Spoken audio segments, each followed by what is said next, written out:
जप जी साहिब इक ओंकार सतनाम करता पुरख निरभउ निर्वैर अकाल मूरत अजूनी सैभं गुर प्रसाद।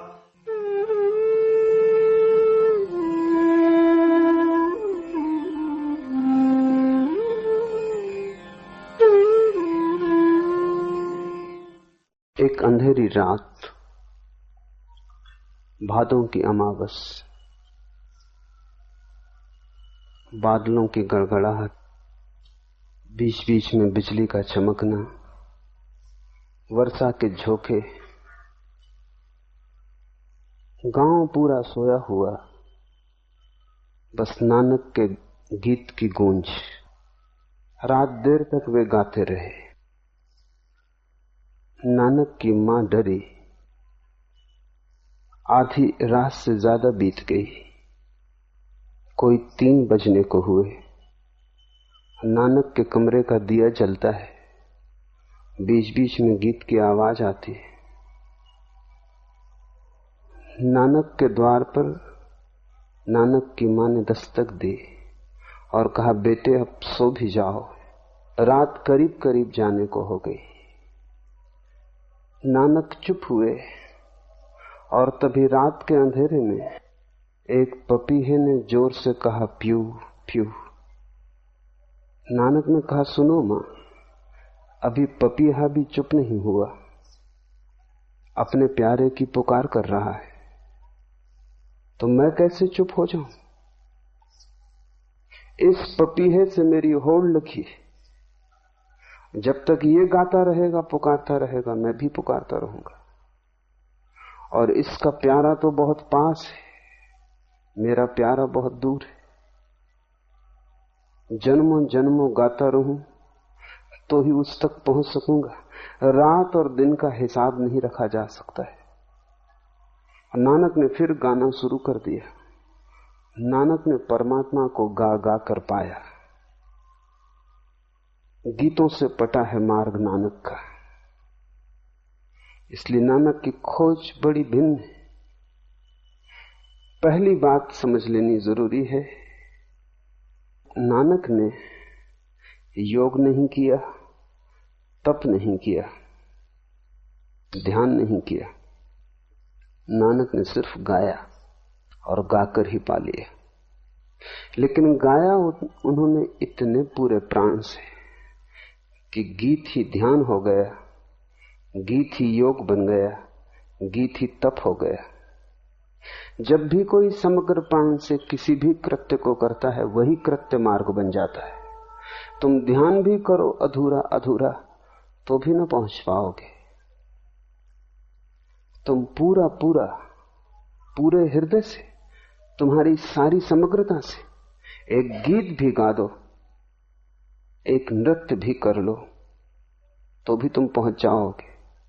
क्या तुम करते हो ये सवाल नहीं, पूरी समग्रता से करते हो या अधूरे अधूरे, यही सवाल है। परमात्मा के रास्ते पर नानक के लिए गीत और फूल ही बिछे, इसलिए उन्होंने जो भी कहा है गाकर कहा है। बहुत मधुर है उनका मार्ग, रससिक्त।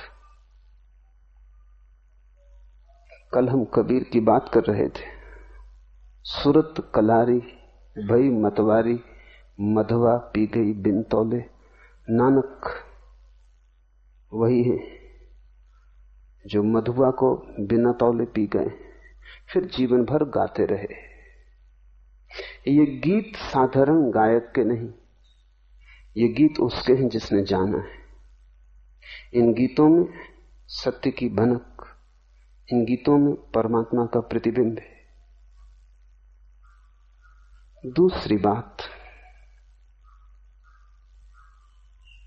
जप जी के जन्म के संबंध में, जिस भादों की रात की मैंने बात कही, तब नानक की उम्र रही होगी कोई 16-17। जप जी का जन्म हुआ तब उनकी उम्र थी 36 वर्ष 6 माह 15 दिन। जिस घटना का मैंने उल्लेख किया उस भादों की रात वे साधक थे और तलाश में थे। प्यारे की पुकार चल रही थी, प्यू प्यू। अभी पपीहा रट लगा रहा था, अभी मिलन ना हुआ था।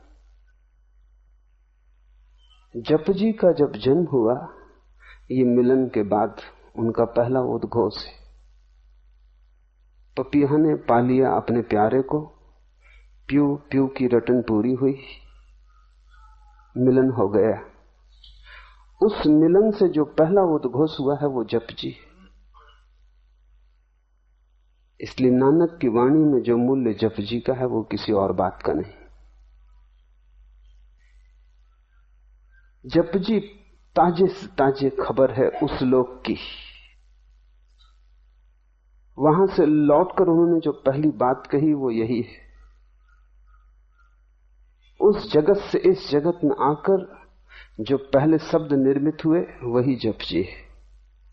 उस घटना को भी समझ लेना है।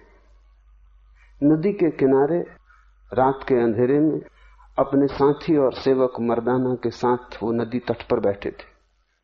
अचानक उन्होंने वस्त्र उतार दिए, बिना कुछ कहे वो नदी में उतर गए। मर्दाना पूछता भी रहा, क्या करते हैं? रात ठंडी है, अंधेरी है। दूर नदी में वे चले गए। मर्दाना पीछे पीछे गया। नानक ने डुबकी लगाई। मर्दाना सोचता था कि क्षण दो क्षण में बाहर आ जाएंगे, फिर वो बाहर नहीं आए। 10-5 मिनट तो मर्दाना ने राह देखी, फिर वो खोजने लग गया कि वो कहां खो गए। फिर वो चिल्लाने लगा, फिर वो किनारे किनारे दौड़ने लगा कि कहां हो, बोलो, आवाज दो। ऐसा उसे लगा कि नदी की लहर लहर से एक आवाज आने लगी, धीरज रखो, धीरज रखो। और नानक की कोई खबर नहीं। वो भागा गांव गया, आधी रात लोगों को जगा दिया। भीड़ इकट्ठी हो गई। नानक को सभी लोग प्यार करते थे। सभी में, सभी को नानक में दिखाई पड़ती थी कुछ होने की संभावना। नानक की मौजूदगी में सभी को सुगंध प्रतीत होती थी। फूल अभी खिला नहीं था, पर कली भी तो गंध देती है। सारा गांव रोने लगा, भीड़ इकट्ठी हो गई, सारी नदी तलाश डाली। इस कोने से उस कोने लोग भागने दौड़ने लगे, लेकिन कोई पता न चला। 3 दिन बीत गए। लोगों ने मान ही लिया कि नानक को कोई जानवर खा गया, डूब गए, बह गए, किसी खाई खंड में उलझ गए। मान ही लिया कि मर गए। रोना पीटना हो गया। घर के लोगों ने भी समझ लिया कि अब लौटने का कोई उपाय न रहा। और 30 दिन रात अचानक नानक नदी से प्रकट हो गए। जब वे नदी से प्रकट हुए तो जपजी उनका पहला वचन है। ये घोषणा उन्होंने की। कहानी ऐसी है, कहता हूं कहानी। कहानी का मतलब होता है जो सच भी है और सच नहीं भी। सच इसलिए है कि वो खबर देती है सच्चाई की, और सच इसलिए नहीं है कि वो कहानी है और प्रतीकों में खबर देती है। और जितनी गहरी बात कहनी हो उतनी ही प्रतीकों की खोज करनी पड़ती है। नानक जब 3 दिन के लिए खो गए नदी में, तो कहानी है कि वे प्रकट हुए परमात्मा के द्वार में। ईश्वर का उन्हें अनुभव हुआ। जाना आंखों के सामने प्यारे को, जिसके लिए पुकारते थे, जिसके लिए गीत गाते थे, जो उनके हृदय की धड़कन धड़कन में प्यास बना था, उसे सामने पाया, तृप्त हुए। और परमात्मा ने उन्हें कहा, अब तू जा, और जो मैंने तुझे दिया है वो लोगों को बांट। जपजी उनका पहली भेंट परमात्मा से लौटकर। ये कहानी है, इसके प्रतीकों को समझ लें। एक, कि जब तक तुम न खो जाओ, जब तक तुम न मर जाओ, तब तक परमात्मा से कोई साक्षात्कार न होगा। नदी में खो कि पहाड़ में, इससे कोई फर्क नहीं पड़ता, लेकिन तुम नहीं बचने चाहिए। तुम्हारा खो जाना ही उसका होना है। तुम जब तक हो तभी तक वो न हो पाएगा। तुम ही अड़चन हो, तुम ही दीवार हो। तो ये जो नदी में खो जाने की कहानी है, तुम्हें भी खो जाना पड़ेगा, तुम्हें भी डूब जाना पड़ेगा। 3 दिन लगते हैं, इसलिए तो हम जब आदमी मर जाता है तो तीसरा मनाते हैं। तीसरा हम इसलिए मनाते हैं कि मरने की घटना पूरी होने में 3 दिन लग जाते हैं। उतना समय जरूरी है। अहंकार मरता है एकदम से नहीं, कम से कम समय 3 दिन लेता है। इसलिए कहानी में 3 दिन है कि नानक 3 दिन नदी में खोए रहे। अहंकार पूरा गल गया, मर गया। और पास पड़ोस, मित्रों, परिजनों, परिवार के लोगों को तो अहंकार ही दिखाई पड़ता है, तुम्हारी आत्मा तो दिखाई पड़ती नहीं। इसलिए उन्होंने तो समझा कि नानक मर गए। जब भी कोई सन्यासी होता है, घर के लोग समझ लेते हैं मर गया। जब भी कोई उसकी खोज में जाता है, घर के लोग मान लेते हैं खत्म हुआ, क्योंकि अब ये वही तो न रहा। टूट गई पुरानी श्रृंखला, अतीत मिटा, अब नया हुआ। बीच में 3 दिन की खाई है, इसलिए 3 दिन का प्रतीक है। 3 दिन बाद नानक लौट आए। जो भी खोता है वो लौट आता है, लेकिन नया होकर लौटता है। जो भी जाता है उस मार्ग पर वापस आता है, लेकिन जा रहा था तब प्यासा था, आता है तब दानी होकर आता है। जाता था तब भिखारी था, आता है तब सम्राट होकर आता है।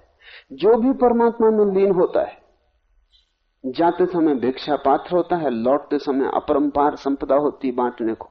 जप जी पहली भेंट है। परमात्मा के सामने प्रकट होना, प्यारे को पा लेना, इन्हें तुम बिल्कुल प्रतीक को भाषागत रूप से सच मत समझ लेना, क्योंकि कहीं कोई परमात्मा बैठा हुआ नहीं जिसके सामने तुम प्रकट हो जाओगे। लेकिन कहना हो बात तो और कुछ कहने का उपाय भी नहीं। जब तुम मिटते हो तो जो भी आंख के सामने होता है वही परमात्मा है। परमात्मा कोई व्यक्ति नहीं है, परमात्मा निराकार शक्ति है। तुम उसके सामने कैसे हो सकोगे? जहां तुम देखोगे वही वो है, जो तुम देखोगे वही वो है। जिस दिन आंख खोलेगी सभी वो है। बस तुम मिट जाओ, आंख खुल जाए। अहंकार तुम्हारी आंख में पड़ी हुई कंकड़ी, उसके हटते ही परमात्मा प्रकट हो जाता है। परमात्मा प्रकट ही था, तुम मौजूद न थे। नानक मिटे, परमात्मा प्रकट हो गया। जैसे ही परमात्मा प्रकट हो जाता है, तुम भी परमात्मा हो गए, क्योंकि उसके अतिरिक्त और कुछ भी नहीं। नानक लौटे, परमात्मा होकर लौटे। फिर उन्होंने जो भी कहा है, एक एक शब्द बहुमूल्य है। फिर उस एक एक शब्द को हम कोई भी कीमत दें तो भी कीमत छोटी पड़ेगी। फिर एक एक शब्द वेद वचन है। अब हम जप जी को समझने की कोशिश करें। एक ओंकार सतनाम, कर्ता पुरख निर्भय निर्वैर, अकाल मूर्ति अजूनी सैभम गुरु प्रसादी। वह एक है, ओंकार स्वरूप है, सतनाम है, कर्ता पुरुष है, भय से रहित है, वैर से रहित है, कालातीत मूर्ति है, अयोनी है, स्वयंभू है, गुरु की कृपा से प्राप्त होता है।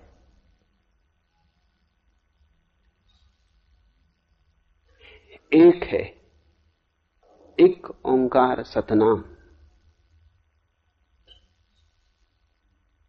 जो भी हमें दिखाई पड़ता है वो अनेक है।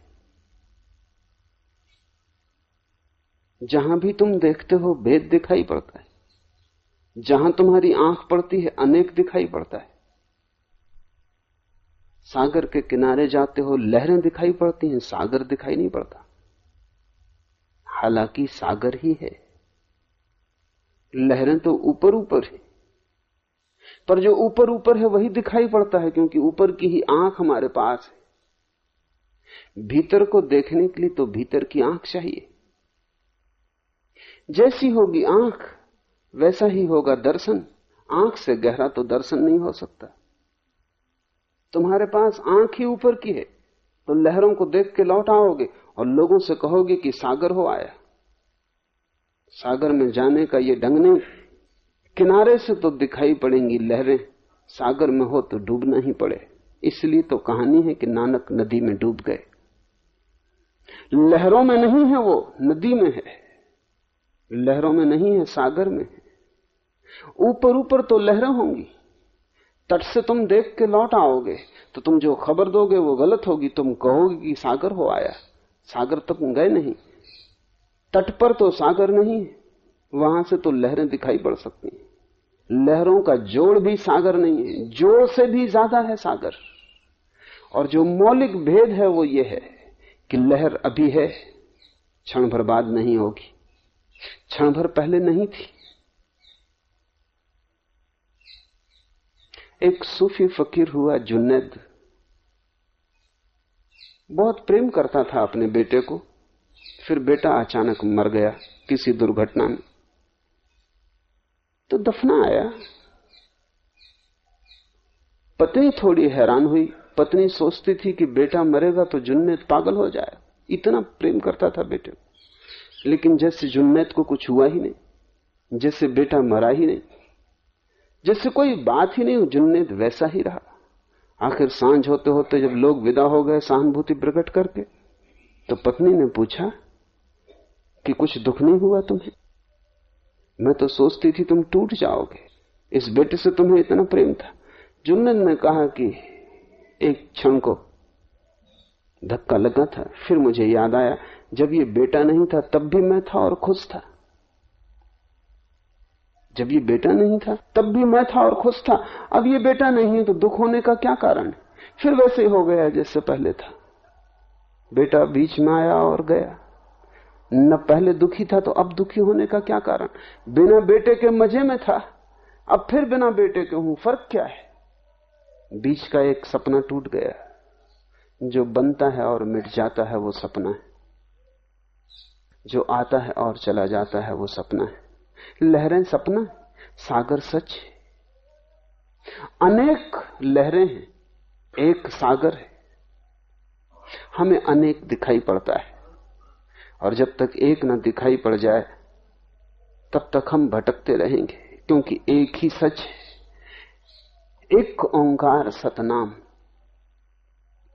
और नानक कहते हैं कि उस एक का जो नाम है वही ओंकार है। और सब नाम तो आदमी के दिए हैं। राम कहो, कृष्ण कहो, अल्लाह कहो, ये नाम आदमी के दिए, ये हमने बनाए, सांकेतिक। लेकिन एक उसका नाम है जो हमने नहीं दिया, वो ओंकार है, वो ओम है। क्यों ओंकार उसका नाम है? क्योंकि जब सब शब्द खो जाते और चित्त शून्य हो जाता है, और जब लहरें पीछे छूट जाती हैं और सागर में आदमी लीन हो जाता है, तब भी ओंकार की धुन सुनाई पड़ती रहती। वो हमारी की हुई धुन नहीं, वो अस्तित्व की धुन है, वो अस्तित्व की ही लय है। अस्तित्व के होने का ढंग ओंकार है, वो किसी आदमी का दिया हुआ नाम नहीं। इसलिए ओम का कोई भी अर्थ नहीं होता। ओम कोई शब्द नहीं है, ओम ध्वनि है, और ध्वनि भी अनूठी है। कोई उसका स्रोत नहीं, कोई उसे पैदा नहीं करता। अस्तित्व के होने में ही छिपी है, अस्तित्व के होने की ध्वनि। जैसे कि जल प्रपात है, तुम उसके पास बैठो तो प्रपात की एक ध्वनि, लेकिन वो ध्वनि पानी और चट्टान की टक्कर से पैदा होती। नदी के पास बैठो, कल कल का नाद होता है, लेकिन वो कल कल का नाद नदी और तट की टक्कर से होता है। हवा का झोंका निकलता है, वृक्ष से सरसराहट होती, लेकिन वो सरसराहट हवा और वृक्ष की टक्कर से होती। हम बोलते, संगीतज्ञ गीत गाता है, वीणा का कोई तार छेड़ता है, लेकिन सभी चीज संघर्ष से पैदा होती। संघर्ष के लिए दो जरूरी, तार चाहिए वीणा का, हाथ चाहिए छेड़ने वाला। जितनी ध्वनियां द्वैत से पैदा होती हैं वो उसके नाम नहीं है। उसका नाम तो वही है जब सब द्वैत खो जाता है फिर भी एक ध्वनि गूंजती रहती। इस संबंध में कुछ बातें समझ लेनी जरूरी हैं। विज्ञान कहता है कि सारे अस्तित्व को अगर हम तोड़ते चले जाएं और गहराई में विश्लेषण करें तो अंत में हमें विद्युत ऊर्जा, इलेक्ट्रिसिटी मिलती है। इसलिए जो आखिरी खोज है विज्ञान की वो इलेक्ट्रॉन है, विद्युत कण। सारा अस्तित्व विद्युत से बना है। अगर हम विज्ञान से पूछें कि ध्वनि किससे बनी है तो विज्ञान कहता है वो भी विद्युत से बनी है। ध्वनि भी विद्युत का एक आकार है, एक रूप है, लेकिन मूल विद्युत है। इस संबंध में समस्त ज्ञानियों का विज्ञान से सहमति है, थोड़े से भेद के साथ। वो भेद बड़ा नहीं, वो भेद भाषा का है। समस्त ज्ञानियों ने पाया कि अस्तित्व बना है ध्वनि से, और ध्वनि का ही एक रूप विद्युत है। विज्ञान कहता है विद्युत का एक रूप ध्वनि है, और धर्म कहता है कि विद्युत ध्वनि का एक रूप है। इतना ही फासला है, मगर यह फासला ऐसा ही दिखाई पड़ता है जैसे गिलास आधा भरा हो। कोई कहे आधा भरा है, कोई कहे आधा खाली। विज्ञान की पहुंच का द्वार अलग है। विज्ञान ने पदार्थ को तोड़ तोड़कर विद्युत को खोजा है। ज्ञानियों की पहुंच का मार्ग अलग है। उन्होंने अपने को जोड़ जोड़कर, तोड़कर नहीं, अपने को जोड़ जोड़कर अखंड को पाया, और उस अखंड में एक ध्वनि पाई है। जब कोई व्यक्ति समाधिस्थ हो जाता है तो ओंकार की ध्वनि गूंजती है। वो अपने भीतर उसे गूंजते पाता है, अपने बाहर गूंजते पाता है। सब सारे लोग उससे व्याप्त मालूम होते। चकित हो जाता है पहली बार जब घटता है, क्योंकि वो देखता है मैं तो बोल नहीं रहा, मैं तो कुछ कर नहीं रहा, ये ध्वनि कहां से आ रही है। तब वो अनुभव करता है कि ये होने की ध्वनि है, ये किसी टक्कर से पैदा नहीं हो रही, ये आहत ध्वनि नहीं है, अनाहत नाद है। नानक कहते हैं वही एक उसका नाम है, ओंकार। नानक बहुत बार नाम शब्द का प्रयोग करेंगे, इसे स्मरण रखना कि जब भी वो कहते हैं उसका नाम, और उसका नाम ही मार्ग है, और उसके नाम की रटन में जो डूब जाएगा, उसके नाम में जो डूब जाएगा वो उसे पालेगा। तो ध्यान रखना, नाम जब भी नानक कहते हैं तब उनका इशारा ओंकार की तरफ है, क्योंकि वही एक उसका नाम है जो हमने नहीं दिया, जो उसका ही है। हमारे दिए हुए नाम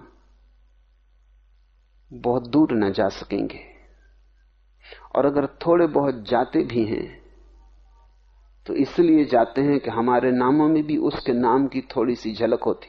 जैसे समझो कि राम, अगर कोई राम राम राम की रटन लगा दे भीतर, तो उसमें ओंकार की थोड़ी सी झलक है। वो जो मां है वो ओम का है, इसलिए राम शब्द से भी थोड़ी दूर तक जा सकेंगे हम।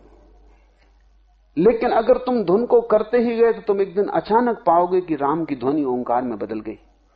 अगर तुम करते ही जाओगे तो जैसे ही मन शांत होगा वैसे ही ओम तुम्हारे राम में प्रविष्ट हो जाएगा, और तुम धीरे धीरे पाओगे कि राम तो खो गया, ओम आ गया। समस्त ज्ञानियों का यह अनुभव है कि उन्होंने किसी भी नाम से शुरू किया हो, लेकिन आखिर में ओम आ जाता है। जैसे ही तुम शांत होने लगते हो वैसे ही ओम आने लगता है। ओम सदा मौजूद है, बस तुम्हारे शांत होने की जरूरत है। नानक कहते हैं एक ओंकार सतनाम। सत शब्द भी समझ लेने जैसा है। संस्कृत में दो शब्द हैं, एक सत और एक सत्य। सत्य का अर्थ होता है एग्जिस्टेंस, अस्तित्व, और सत्य का अर्थ होता है ट्रुथ। दोनों में बड़ा फर्क है। दोनों का मूल धातु तो एक है, सच, सत्य, सत्य, सबकी मूल धातु एक है, लेकिन थोड़े से फर्क हैं, वो समझ लेने जरूरी है। सत्य तो दार्शनिक की खोज है, वो खोजता है कि सत्य क्या है, व्हाट इज ट्रुथ। जैसे दो दो मिलकर चार होते हैं, ये सत्य है कि दो दो मिलकर पांच नहीं होते, दो दो मिलकर तीन नहीं होते, दो दो मिलकर चार होते। ये गणित का सूत्र सत्य है, लेकिन सत्य नहीं है, क्योंकि ये मनुष्य का ही हिसाब है। This is true but not existential. दो दो मिलकर चार होते हैं, ये मनुष्य की ही ईजाद है। ये सत्य तो है, सच नहीं है, सत्य नहीं है। तुम सपना देखते हो रात, सपना सत्य तो है, सत्य नहीं है। सपना है तो, नहीं तो देखोगे कैसे?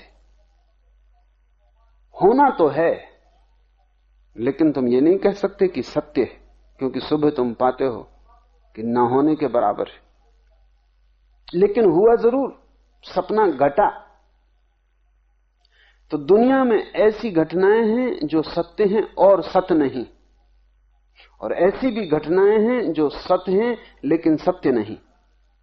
गणित सत्य है, सत्य नहीं। गणित का एक निष्कर्ष सत्य हो सकता है, सत्य नहीं। सपना है, सपना सत्य है, सत्य नहीं। परमात्मा दोनों है,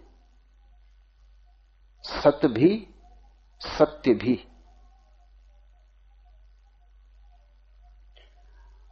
और इसलिए ना तो उसे गणित से पाया जा सकता, विज्ञान से उसे नहीं पाया जा सकता, क्योंकि विज्ञान खोजता है सत्य को, और न उसे काव्य, कला, आर्ट से पाया जा सकता, क्योंकि कला खोजती है सत्य को। परमात्मा दोनों है, सत्य धन सत्य।